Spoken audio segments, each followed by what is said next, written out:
And we designed a business model for vaccinating workflow, healthcare workflow, very efficiently. So what we did was we had two things in mind. We wanted to vaccinate everyone efficiently, so that as many people as possible, and safely.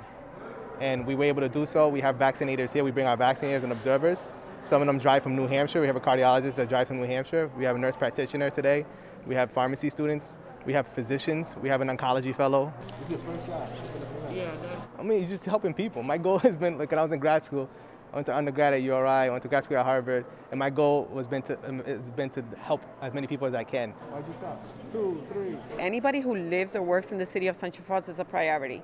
So we started in December with residents who were 75 and older because they're the most vulnerable population. A week later, about a week and a half later, we brought it down to 65 and over. Then we brought it down to 50, and now it's anybody who is 18 and over who lives in this community or also works in this community. ¿Cómo se siente el día de hoy? Chelsea, Massachusetts, and Central Falls, Rhode Island, are strikingly similar communities. We're talking about geographically compact communities, about 1 square mile each.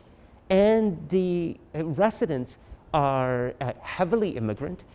These are predominantly low-income communities, and both are home to many essential workers who have been at high risk of COVID infection.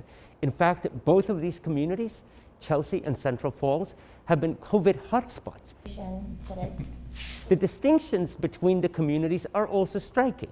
While in Central Falls, Rhode Island, the state has implemented many different community-based vaccination options, including door-to-door vaccination, in Chelsea, we don't have that type of effort.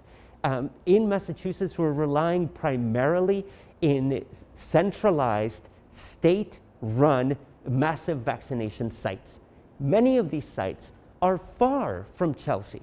They're inaccessible to the community. We're coming for tomorrow at 10 a.m. for the first COVID-19 vaccine. And so we are leaving residents in Chelsea behind.